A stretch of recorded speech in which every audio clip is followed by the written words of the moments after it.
सच के साथ। नमस्कार, सिटी वाराणसी लाइव में आप सभी का स्वागत है। मैं हूं अमित मिश्रा। आइए देखते हैं आज की खास खबरें। मजदूर दिवस, Varanasi division insurance employees association का एलआईसी के मंडल कार्यालय पर प्रदर्शन। इंडियन इंडस्ट्रीज एसोसिएशन और नेशनल स्टॉक एक्सचेंज अकादमी की ओर से उद्यमियों के लिए कार्यशाला आयोजित।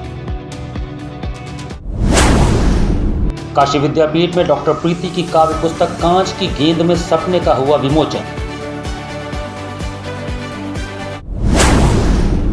और पांडेपुर नई बस्ती क्षेत्र में व्याप्त पेयजल की समस्या को लेकर विरोध प्रदर्शन व चक्का जाम। और अब समाचार विस्तार से। Varanasi division insurance employees association द्वारा बुधवार को मई दिवस मनाया गया। Varanasi division insurance employees association ने मई दिवस मनाया। दोपहर लंच अवकाश पर एलआईसी वाराणसी मंडल के मुख्यालय मेन गेट पर सर्वप्रथम शहीद वेदी पर पुष्प अर्पित करते हुए उपस्थित साथियों द्वारा शिकागो के अमर शहीदों को श्रद्धांजलि अर्पित किया गया। तत्पश्चात गगनभेदी नारे के साथ अमर शहीदों को याद किया गया। वक्ताओं ने कहा कि मई दिवस के शहीदों को याद करना हमारी जिम्मेदारी है। सागर चटर्जी ने कहा कि पहले 15-15 घंटा काम करना पड़ता था। 1886 की क्रांति की ज्वाला पूरे यूरोप में फैल गई। 5 लाख मजदूर पूरे अमेरिका, फ्रांस को आंदोलित किए और काम धाम ठप हो गया। बात होकर वहाँ की सरकारें 8 घंटे काम करने का अधिकार का नियम बनाया। कॉमरेड पंकज गुप्ता ने कहा कि अगर उस जमाने के लोग काम के घंटे तय करने के लिए त्याग संघर्ष नहीं किए होते, बलिदान नहीं दिए होते तो 8 घंटे काम, 8 घंटे आराम और 8 घंटे परिवार समाज का नियम नहीं बनता।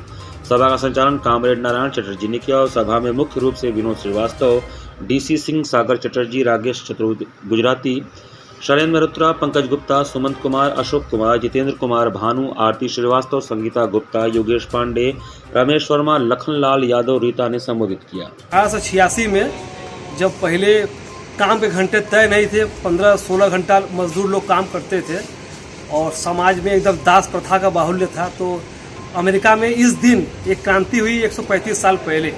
उस क्रांति में जो काफ़ी खूनी संघर्ष हुआ, 5 लाख मजदूर इकट्ठा हुए और ये निर्णय हुआ कि काम के घंटे तय होने चाहिए। उसके बाद आज के दिन से ये काम के घंटे तय हुए। 8 घंटे काम, 8 घंटे आराम और 8 घंटे परिवार और समाज को देना है। जो पूर्वज इस काम को करते हुए जो शहीद हो गए थे, उनको श्रद्धांजलि अर्पित करने के लिए आज हम लोग इकट्ठा होते हैं और इस दिवस को मनाते हैं त्योहार के रूप में। भारतीय कम्युनिस्ट पार्टी द्वारा 1 मई मजदूर दिवस पर मजदूरों की शहादत को याद करते हुए उन्हें नमन किया गया। भारतीय कम्युनिस्ट पार्टी वाराणसी जिला कमेटी कार्यालय दशमन में बुधवार को 1 मई मजदूर दिवस पर मजदूरों के शहादत को याद करते हुए मजदूरों को नमन किया गया और आह्वान किया गया कि दुनिया के मजदूरों एक हो के नारों के साथ ही मजदूरों पर दमन करने वाले शासन के खिलाफ एकजुटता के साथ संघर्ष तेज करें। इस दौरान नंदलाल पटेल, शिवनाथ यादव, मोहित अहमद, चुलबुल यादव, इम्तियाज अहमद, आशीष सेन, शुभम सेन शामिल रहे। नई बस्ती पांडेपुर में पेयजल समस्या को लेकर महिलाओं ने चक्का जाम किया। वार्ड नंबर 18 पांडेपुर नई बस्ती क्षेत्र में व्याप्त पेयजल की समस्या को लेकर क्षेत्रीय महिलाओं ने पार्षद राजेश यादव के विरोध में प्रदर्शन कर चक्का जाम किया। प्रदर्शन कर रही महिलाओं का कहना था कि इस भीषण गर्मी में हम पेयजल की किल्लत को लेकर काफ़ी परेशान हैं। इस संदर्भ में कई बार क्षेत्रीय पार्षद राजेश यादव का ध्यान दिलाया गया, लेकिन उनकी तरफ से कोई समाधान नहीं किया गया। चक्का जाम के चलते क्षेत्र की आवागमन व्यवस्था गड़बड़ा गई। उसकी सूचना पर पांडेपुर चौकी की पुलिस मौके पर पहुंची और लोगों को समझा बुझाकर चक्का जाम को समाप्त कराया। दूसरी ओर पार्षद राजेश यादव के अनुसार कई बार पानी की समस्या को दूर करने को लेकर प्रयास किया जा चुका है। 20 दिनों में कई बार क्षेत्र में अलग अलग जगहों पर गड्ढा खोदकर लीकेज को पकड़ने का प्रयास किया जा रहा है, परंतु लीकेज कहां से है यह अभी तक स्पष्ट नहीं हो सका है। पार्षद का कहना है कि आचार संहिता खत्म होते ही क्षेत्र में बनी पानी की समस्या का समाधान किया जाएगा। पानी नहीं आ रहा, 2 महीना से ज्यादा दिक्कत। टिल्लू चल रहा है, टिल्लू झड़ जा रहा है, पानी के लिए बहुत दिक्कत हो रहा है। खड्डा खान रहे सब पानी देख रहे हैं, उसके बाद पानी फिर ऊपर चल जा रहा है। पानी हम लोग को ज्यादा 2 महीना से हम लोग नहाए भी नहीं रहे कब से। कोई अधिकारी पानी भी नहीं दे रहा है कि मतलब पानी आया उसको नगर निगम वाला से टैंकर भेजते पानी, उसको लिए दिक्कत नहीं हो, वो भी नहीं भेज रहा है। हम लोग जय से ऑनलाइन काम कम्प्लेन 1076 से ऑनलाइन कम्प्लेन किया, वहाँ से भी सुनवाई नहीं हुआ। वहाँ से जय को भी करा, इसके बाद जय ने ठेकेदार को भेजा, ठेकेदार ने आके चेक इन किया, वहाँ पानी तुरंत आ रहा है, 5 मिनट के बाद फिर चला जा रहा है। कोई भी मोहल्ला में पानी नहीं आ रहा है। यही तो हम लोग ये जाम किया। जय ने कहा जब फोन करो तो गाड़ी तुम झूठ बोल रही हो, पानी आ रहा है। कितने समस्या है, कितने दिनों से? ये 3 महीना से पूरी समस्या है। मंगलवार को इंडियन इंडस्ट्रीज एसोसिएशन और नेशनल स्टॉक एक्सचेंज अकादमी की ओर से उद्यमियों के लिए कार्यशाला का आयोजन किया गया। इंडियन इंडस्ट्रीज एसोसिएशन और नेशनल स्टॉक एक्सचेंज अकादमी की ओर से मंगलवार को उद्यमियों के लिए कार्यशाला हुई। अगरमत्ता स्थित होटल में आयोजित कार्यक्रम में उद्यमियों को बाजार से फंड जुटाकर वित्तीय आत्मनिर्भरता प्राप्त करने के तरीके बताए गए। विशेषज्ञ राकेश खुराना ने कहा कि नेशनल स्टॉक एक्सचेंज में सूचीबद्ध होकर उद्योग को विस्तार दिया जा सकता है।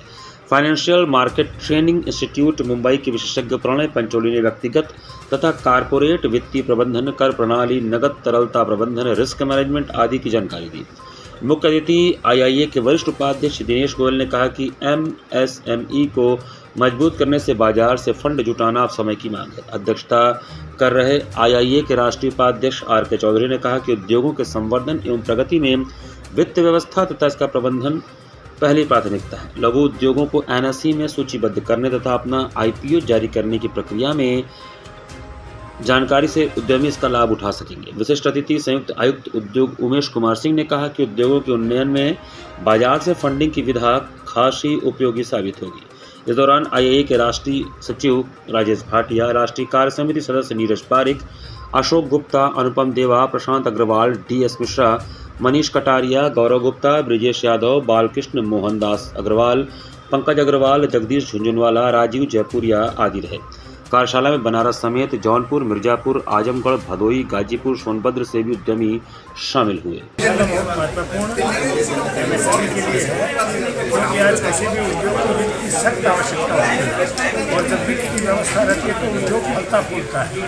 आज सरकार द्वारा और छोटे उद्योगों यानी जिनके पूंजी का ये 3 करोड़ से अधिक है उनके लिए भी आईपीओ लाने का प्रावधान किया गया है।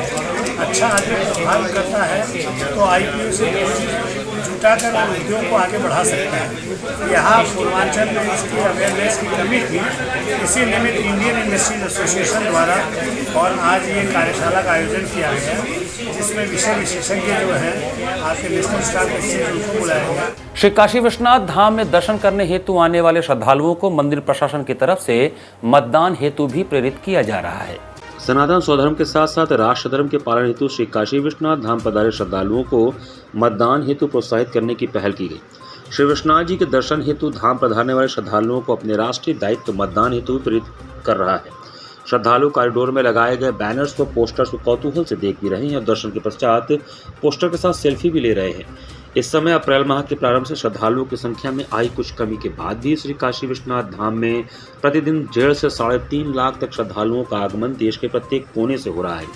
आशा है श्री काशी विश्वनाथ धाम से प्रसारित यह संदेश राष्ट्रव्यापी प्रभाव उत्पन्न करेगा। देश के लोकतंत्र के इस महापर्व में श्री काशी विश्वनाथ मंदिर न्यास का यह सनातन प्रयास सकारात्मक परिणाम लाए, ऐसी महादेव से प्रार्थना है। लोगों को अवेयर किया जाए कि लोग मतदान करें और प्रत्येक नागरिक का दायित्व होता है कि मतदान करें। तो श्री काशी विश्वनाथ मंदिर नागरिकों को उनके इस राष्ट्रीय दायित्व का बोध कराने के लिए विशेष रूप से एक पहल चला रहा है और मैंने अपने जगह जगह पर होर्डिंग लगाकर, बैनर लगाकर और लोगों को इसके अतिरिक्त जो हमारे टोकन्स होते हैं, जो हमारे पर्चियाँ होती हैं अथवा टिकट्स होते हैं, उन पर भी उसको लिखकर अपनी वेबसाइट पर लगातार डिस्प्ले करके इसका जो स्लाइडर होता है उसको डिस्प्ले करके लगातार श्रद्धालुओं से और हमारी वेबसाइट विजिट करने वाले ऑनलाइन अथवा ऑफलाइन मोड में किसी भी तरह से श्री विश्वनाथ जी से जुड़ने वाले व्यक्तियों को यह संदेश देने का कार्य किया जा रहा है कि अपने धार्मिक के साथ ही अपने राष्ट्रीय कर्तव्य का बोध करें और राष्ट्रीय दायित्व का निर्वहन करें, वोटिंग अवश्य करें। और इस संबंध में इस तरह से हम लोग अपने मतदाताओं को जागरूक कर रहे हैं। यहाँ पर वक्त चला छोटे से ब्रेक का। बने रहिए सिटी वाराणसी लाइव के साथ। वाराणसी लाइव, सच के साथ। Facilities of Navneeta Kuvar Public School: quality education, well qualified faculty, dance, vocal, instrumental music, robotics, art and craft, skating, karate classes, indoor and outdoor activities, use playground for kindergarten and various types of games, math, physics, biology, chemistry lab and smart library, well maintained computer lab and classes, highly secure and GPS track convince facilities, educational based activities using technique tools and interesting methods for students. Navneeta Kuvar Public School, Swahi near BHU Hyderabad Gate, Varanasi. Mobile number 7311128462. Navneeta Kuvar Public Schools.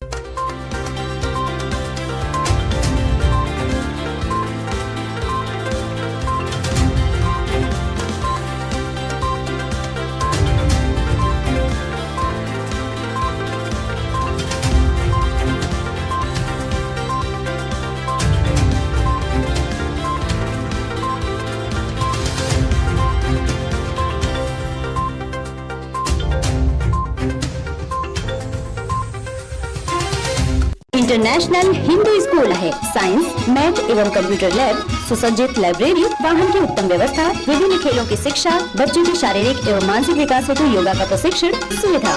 इतना ही नहीं, आपके छोटे बच्चों के लिए एक ऐसी जगह जहां हम देते हैं शिक्षा के साथ साथ मौज मस्ती भरा वातावरण। International Hindu school, Nagwa, Lanka, Varanasi.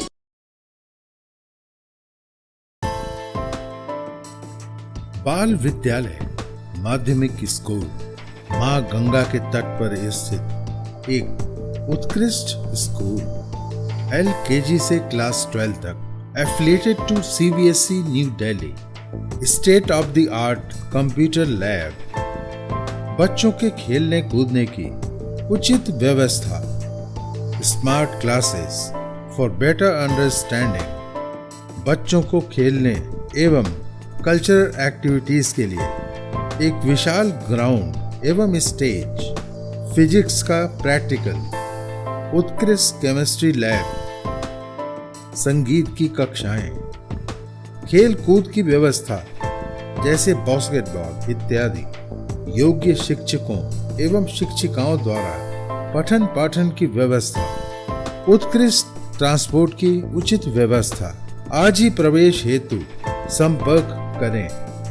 बाल विद्यालय माध्यमिक स्कूल, प्रहलाद घाट, वाराणसी। मोबाइल 8009181568 एवं डुमरी पड़ाव, Varanasi. Mobile 8009181549। I am a student of Jeevandeep Mahavidyalaya. I am proud of Mahavidyalaya for excellent faculty, best support and best infrastructure and best place. I am a student of Jeevandeep Mahavidyalaya. I am proud of Mahavidyalaya for excellent faculty, best support and best infrastructure and best place.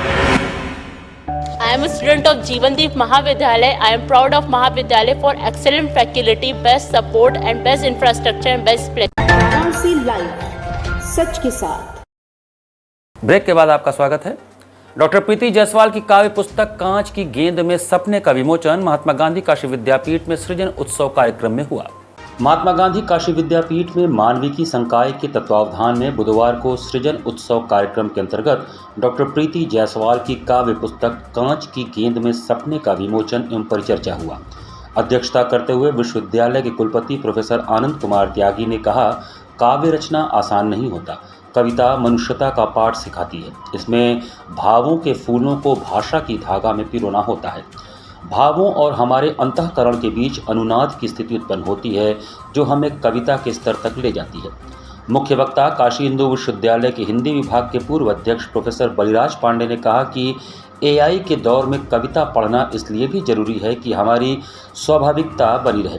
Professor Chandrakala Tripathi ने कहा कि इन कविताओं में बहुत सारी जमीन खुल रही है, प्रीति की नकल करके कोई नहीं लिख सकता। प्रोफेसर सदानंद शाही ने कहा कि इन कविताओं में एक इंद्रधनुष है जिससे जीवन की आभा उत्पन्न होती है। रचनाकार दुनिया सुंदर बनाने की कोशिश करता है। प्रोफेसर श्रद्धानंद ने कहा कि संग्रह में कविताएं आकार में छोटी छोटी हैं और बड़ी बड़ी बातें कहती हैं। इनमें कोमलता के साथ तीक्ष्णता भी है। संकायाध्यक्ष प्रोफेसर अनुराग ने कहा कि कांच पारदर्शी होता है और ऐसे कितने लोग हैं जो अपने सपने को पारदर्शी बना पाते हैं। डॉक्टर प्रीति ने यह साहस किया है। हासिया इस कविता संग्रह का मुख्य पक्ष है। डॉक्टर विजय रंजन ने कहा कि प्रेमचंद से लेकर प्रीति मैम तक जो विद्यापीठ में साहित्य सृजन चला आ रहा है वह आगे भी ऐसे ही चलता रहे। संचालन दीप शिखा तथा धन्यवाद ज्ञापन प्रोफेसर अनुकूल चंद राय ने किया। इस अवसर पर professor Santosh Gupta, professor Ramashray Singh, professor Rajmuni, doctor Pawan Gupta, doctor Surendra Pratap Singh, professor Shahina Rizvi, doctor Reena Chatterjee, professor Surendra Ram, professor Rajesh Pal, Manish Anjana, Varuna, Akash, Janmejay, Renu आदि छात्र छात्राएं उपस्थित रहे। ये एक बहुत ही भावनात्मक काव्य संग्रह है जिसमें थोड़े से गैर परंपरागत उपमेय और उपमानों का प्रयोग करके मानवीय भावनाओं को, चेष्टाओं को बहुत ही सुंदर तरीके से प्रेषित किया गया है। मैं इस अवसर पर प्रीति को उनके उज्जवल भविष्य की कामना करता हूं और अपेक्षा करता हूं कि आगे आने वाले वर्षों में वो इसी तरह साहित्य सृजन से जुड़ी रहेंगी और भी दूसरे ऐसे कृतित्व हमारे काशी विद्यापीठ को देंगी जिससे केवल उनका ही नहीं अपितु पूरे विश्वविद्यालय का गौरव बढ़ेगा और साहित्य सृजन की एक नई परंपरा शुरू होगी। यह कविताओं का संग्रह है और इस संग्रह में स्त्री विमर्श, दलित विमर्श, थर्ड जेंडर के अतिरिक्त भी समाज में बहुत सारी ऐसी चीज़ें हैं जिसके कारण हमारा समाज समृद्ध समाज नहीं है। तो उन सारे मुद्दों को उठा करके कविता की सर्जना की गई है। इस कविता संग्रह में मेरा प्रयास है कि समाज को सुंदर बनाने के लिए, समरसता लाने के लिए इसमें प्रयास हो। मंगलवार को भाजपा के केंद्रीय कार्यालय में बड़ी संख्या में कांग्रेस और सपा के लोगों ने भाजपा की सदस्यता ग्रहण की। मंगलवार को भाजपा के केंद्रीय कार्यालय में आयोजित कार्यक्रम में कांग्रेस और सपा के लोगों ने बड़ी संख्या में भारतीय जनता पार्टी ज्वाइन किया। भाजपा नेताओं ने क्षेत्र अध्यक्ष दिलीप सिंह पटेल की अगुवाई में सभी को पार्टी का पटका और टोपी पहनाकर पार्टी की सदस्यता ग्रहण कराते हुए उनका मुंह मीठा कराया। इस अवसर पर क्षेत्र अध्यक्ष दिलीप पटेल ने पार्टी में शामिल हुए सभी लोगों का स्वागत किया। सैकड़ों लोगों ने दूसरे दलों से छोड़कर के भारतीय जनता पार्टी को आज ज्वाइन किया है। इसमें प्रमुख रूप से पूर्व जिला पंचायत चेयरमैन सुचिता पटेल जी हैं, कांग्रेस के भी जिले के सचिव रहे हैं, कांग्रेस के प्रदेश के भी पदाधिकारी रहे हैं, इनके साथ समाजवादी पार्टी के भी कुछ पदाधिकारी रहे, बसपा के भी पदाधिकारी रहे हैं। इस तरीके से सैकड़ों लोगों ने देश के यशस्वी प्रधानमंत्री नरेंद्र मोदी जी में उनके नीतियों, सिद्धांतों और कार्यों में विश्वास करते हुए भारतीय जनता पार्टी को ज्वाइन कर रहे हैं। श्री काशी विश्वनाथ धाम के गंगा द्वार पर नमामि गंगे ने सबका साथ हो, गंगा साफ हो के नारे के साथ स्वच्छता जागरूकता अभियान चलाया। भारत की आस्था और आजीविका मां गंगा के निर्मलीकरण के लिए एकजुट होने की गूंज बुधवार को श्री काशी विश्वनाथ धाम के गंगा द्वार पर सुनाई पड़ी। नमामि गंगे ने सबका साथ हो, गंगा साफ हो का संदेश देकर भारतीय अर्थव्यवस्था का मेरुदंड व सनातनी अध्यात्म का सार गंगा के लिए जागरूक होने का आह्वान किया। गंगा तट से प्रदूषित कर रही सामग्रियों को समेट कर कूड़ेदान तक पहुंचाया। श्रद्धालुओं के साथ गंगा द्वार पर मां गंगा की आरती उतारी गई। लाउड स्पीकर से गंगाष्टकम व द्वादश ज्योतिर्लिंगों का उच्चारण कर लोगों को स्वच्छता के लिए प्रेरित किया गया। नमामि गंगे काशी क्षेत्र के संयोजक राजेश शुक्ला ने कहा कि मां गंगा सहित अन्य गंगा की सहायक नदियों में लोग अपने घर की बासी पूजा सामग्री, साड़ियां, कपड़े भी डाल देते हैं।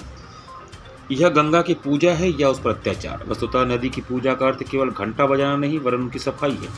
यह प्रयास ही नदी की वास्तविक पूजा है। राजेश शुक्ला ने बताया कि 50 करोड़ से अधिक लोगों की आजीविका केवल गंगा के जल पर निर्भर है। 25 करोड़ लोग तो पूर्ण रूप से गंगा जल पर आश्रित है। आइए मां गंगा के आंचल को कचरे से बचाएं, गंगा संरक्षण करें। आयोजन में नमामि गंगे काशी क्षेत्र के संयोजक राजेश शुक्ला, दिनेश चंद्र गुप्ता, अनुभव, जितेंद्र सिंह, सुमन गुप्ता, सुनीता, शुभम, संजय एवं ट्विंकल शामिल रहे। संकट मोचन संगीत समारोह की चौथी निशा पर मंगलवार को भक्तों की भारी भीड़ के बीच श्री हनुमत लला के चरणों में श्रद्धांजलि अर्पित की गई। संकट मोचन संगीत समारोह की चौथी निशा में मंगलवार होने के नाते कुछ ज्यादा ही भीड़ रही। जो दर्शन पूजन के लिए आए हुए थे वह भी मंच की ओर चले आए और कारवां बनता ही गया जो भोर तक बना रहा। यह है इस स्थान की विशेषता। कार्यक्रम का शुभारंभ हुआ स्वतंत्र तबला वादन से। महाराज कुंवर अनंत नारायण सिंह के पुत्र प्रद्युम्न नारायण सिंह ने 3 ताल में वादन किया। इनके साथ आनंद किशोर मिश्र ने संवादनी प्रसाद दिया। कार्यक्रम की दूसरी प्रस्तुति में भोपाल से पधारी श्रीमती वी वंदना से नृत्य का श्री गणेश हुआ। इसके पश्चात संकट मोचन नाम तिहारो पद पर आधारित नृत्य में पारंपरिक कथक शैली की प्रस्तुति कर चैती से नृत्य को विराम दिया। उनके साथ तबले पर सलीम अलहवाले, सारंगी पर जाकिर हुसैन व अमित मलिक ने वायलिन पर अच्छी सहभागिता निभाकर नृत्य को प्रभावशाली बना दिया। तीसरी प्रस्तुति में उस्ताद राशिद खां के शिष्य पुत्र अरमान खां ने अपनी प्रस्तुति से उस्ताद जी की याद दिला दी। उन्होंने गायन की शुरुआत राग जोग से किया। झपताल, 3 ताल की बंदिशें गाने के पश्चात कई पश्चिम अंग की ठुमरियों से अपनी प्रस्तुति को विराम दिया। इनके गायन की विशेषता रही चैनदारी। जिस इत्मीनान से इन्होंने प्रस्तुति को स्वर ताल से सजाया उससे लगा कि एक उज्ज्वल नक्षत्र साबित होने वाले हैं। इनके साथ तबले पर शुभ महाराज, संवादनी पर नचिकेता, विपुल हरिदास व सारंगी पर विनायक सहाय ने सहभागिता किया। चौथी प्रस्तुति में मुंबई से पधारी श्रीमती अमृता चटर्जी ने गायकी के स्वरों को बिखेरते हुए रागपुरिया कल्याण में 1 ताल व 3 ताल में 2 बंदिशें गाने के पश्चात ठुमरी व दादरा गाकर गायन को विराम दिया। इनके साथ तबले पर बिलाल खां व संवादनी पर मोहित साहनी ने अच्छी भागीदारी निभाई। 5वीं प्रस्तुति में विख्यात भजन गायक, भजन सम्राट पंडित अनूप जलोटा ने मंच पर बैठते ही श्रोताओं में एक अलग स्फूर्ति का संचार हो गया। कारण था टी सीरीज कैसेट का पुनः प्रसारण। आपने भजन माला का एक अध्याय खोलते हुए व तमाम भजनों का पुनः प्रसारण किया जो करीब हर श्रोता के दिलो दिमाग में घर कर गया है। अनुजौटा गाते रहे, श्रोता करतल ध्वनियों के साथ झूमते रहे। यह इनकी प्रसिद्धि, इनका क्रेज। इनके साथी कलाकारों ने जमकर साथ निभाया। छठवीं प्रस्तुति में कोलकाता से पधारे विश्वविख्यात सरोदवादक पंडित तेजेंद्र नारायण मजूमदार ने सरोद पर राग जय जयवंती की अवधारणा कर श्रोताओं को तृप्त कर दिया। उन्होंने आलापचारी के पश्चात धमार व बदरा ताल में गतगारी करने के पश्चात भजन से वादन को विराम दिया। इनके वादन की सबसे बड़ी विशेषता ये है कि समय के अनुसार रागों का चयन कर श्रोताओं को आनंदित कर देते हैं। इनके साथ अशोक महाराज अपनी प्रसिद्धि के अनुरूप तबले पर सहभागिता किया। सातवीं प्रस्तुति में मुंबई से पधारे चेहरे सितार वादक पंडित नीलाद्री कुमार का सितार वादन रहा। इन्होंने इस समारोह के प्रत्येक श्रोता भली भांति परिचित है, इसलिए आज भी इनकी इतनी चाह है कि लोग नाम सुनते प्रफुल्लित हो जाते हैं। यह बिरले ही देखने को मिलता है। पंडित नीलाद्री कुमार ने प्रारंभ में राग कौशिकी कानड़ा में आलापचारी के पश्चात 3 ताल में विलंबित द्रुतकारी कर राग को विराम दिया। अपने वादन को अपनी प्रचलित धुन से विराम दिया। इनके साथ सत्यजीत तलवलकर ने तबले पर ताल के माध्यम से स्वरों को बिखेरा।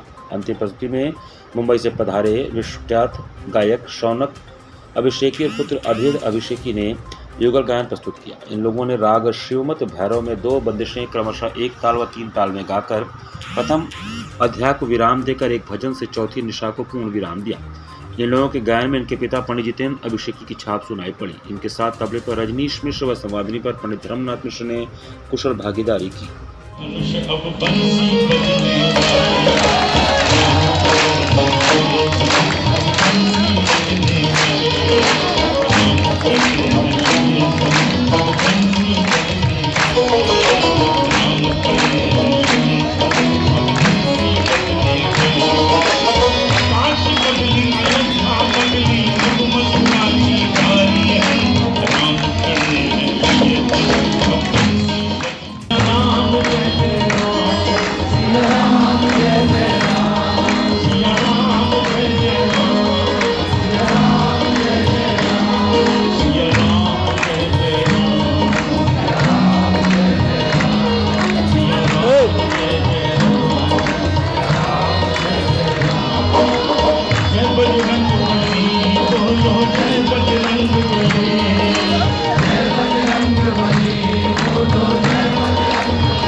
वह महोत्सव हो रहा है और मैं पिछले 25 वर्षों से आ रहा हूँ। तो मैं यही चाहता हूँ कि जब तक शरीर में प्राण है मैं इस महोत्सव में आता रहूँ और सेवा करता रहूँ। सभी कलाकार आते हैं और अपने को धन्य समझते हैं जब यहाँ पर सेवा देते हैं। यहाँ बड़े बड़े कलाकार हमारे देश के पंडित रविशंकर जी, बिस्मिल्लाह खां साहब, किसका नाम लिया जाए, सभी यहाँ आए और अपनी सेवा करके गए। तो मैं भी इतने वर्षों से आ रहा हूँ, अपने को बहुत भाग्यशाली समझता हूँ। घाट संध्या कार्यक्रम में उन्मुक्तता सिन्हा के ओडिसी नृत्य ने दर्शकों का मन मोह लिया।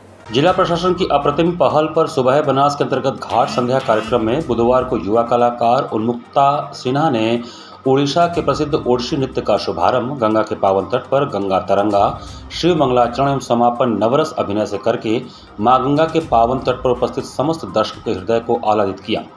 कलाकार को प्रमाण पत्र पद्मश्री सोमा घोष, विनय गंडोत्रा, भूतपूर्व जीएम पंजाब नेशनल बैंक ने प्रदान किया। प्रमाण पत्र प्रदान करने के साथ ही उनकी समर्पित संगीत साधना की सराहना भी की गई। घाट संध्या कार्यक्रम का सफल संचालन डॉक्टर पूर्णिमा मिश्रा ने किया। इस अवसर पर अखिलेश सिन्हा, डॉक्टर प्रेम नारायण सिंह सहित भारी संख्या में दर्शकगण उपस्थित रहे।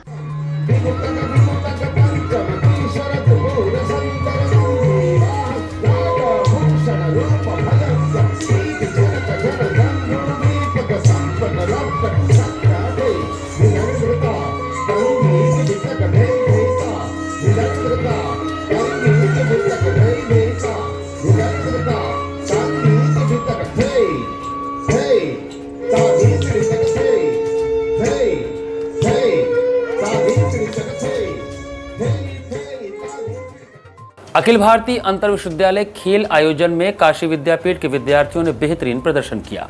अखिल भारतीय अंतर विश्वविद्यालय का आयोजन जेजेटी विश्वविद्यालय स्थान में 25 अप्रैल से 28 अप्रैल तक आयोजित हुआ था। प्रतियोगिता में महात्मा गांधी काशी विद्यापीठ के 27 खिलाड़ियों ने पदक प्राप्त कर पुरुष वर्ग में महात्मा गांधी काशी विद्यापीठ की टीम ने अखिल भारतीय स्तर पर द्वितीय स्थान प्राप्त किया। मेडल प्राप्त करने वाले कई खिलाड़ियों ने आज वाराणसी रेलवे स्टेशन पहुंचे तो उनका जोरदार स्वागत किया गया। इस संदर्भ में मीडिया से बात करते हुए doctor Dinesh Kumar Singh, team manager, ने कहा कि हमारे महात्मा गांधी काशी विद्यापीठ में 15 खिलाड़ियों ने प्रतिभाग किया, जिसमें से 9 बच्चे थे और 6 बच्चियां थी और हमारे बच्चों ने अच्छी मेहनत की है और अच्छा मेडल लाया है। 4 गोल्ड और 14 सिल्वर, 9 ब्रॉन्ज मेडल मिला है, जो चैंपियनशिप में अनूमन रनर लिया है। जेजेपी यूनिवर्सिटी में स्वयं जो ऑर्गेनाइज थे, यह टीम चैंपियन हुई है। यह हमारी यूनिवर्सिटी के लिए बहुत बड़ी उपलब्धि है। इंडिविजुअल टूर्नामेंट में इतनी सारी मेडल एक साथ, वह भी ऑल इंडिया स्तर पर, अखिल भारतीय स्तर पर यूपी के लिए भी अचीवमेंट है। पूरे उत्तर प्रदेश में जितनी यूनिवर्सिटी हैं उनमें से पहली बार ऐसा हुआ है कि पूरे उत्तर प्रदेश को पछाड़ते हुए ऑल इंडिया स्तर पर पूर्वांचल के लिए गौरव की बात है कि महात्मा गांधी काशी विद्यापीठ यूनिवर्सिटी ने उपलब्धि हासिल की है। ओवरऑल में हम लोग रनर अप रहे। हम सभी खिलाड़ियों के लिए बधाई देते हैं। इसमें सबसे बड़ा योगदान अपने कुलपति महोदय को देंगे, क्योंकि उनका सबसे बड़ा योगदान रहा है। इसमें त्यागी जी भी का भी सहयोग रहा है। यह टीम गई और इनके जो प्रभारी हैं डॉक्टर अमरेंद्र जी, उनका भी बहुत अच्छा प्रयास था कि टीम हमारा किसी तरह जाए और बच्चे खेल कर आए। इसका परिणाम यह रहा कि आज बच्चे काफ़ी संख्या में मेडल लेकर काशी पहुँचे। अरे बच्चों ने अच्छी मेहनत किया है और अच्छा मेडल दिया है, जिसमें कि 4 गोल्ड, 14 सिल्वर, 9 ब्रॉन्ज मेडल मिला। हम ओवरऑल टीम चैंपियनशिप में हम लोगों ने रनर अप लिया है और जेजेटी यूनिवर्सिटी स्वयं में जो ऑर्गेनाइजर थी वो जो है चैंपियन हुई है। कितनी बड़ी उपलब्धि है ये हमारे समझ से पहली बार हमारे यूनिवर्सिटी के लिए बहुत बड़ी उपलब्धि है कि इंडिविजुअल टूर्नामेंट में इतने सारे मेडल एक साथ, वो भी ऑल इंडिया स्तर पर, अखिल भारतीय स्तर पर। ये यूपी के लिए भी बहुत अचीवमेंट है।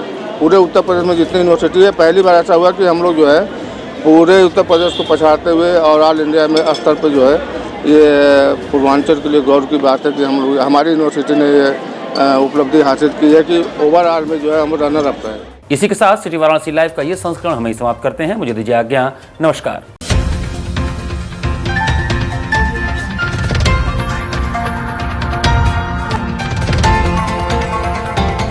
वाराणसी लाइव, सच के साथ।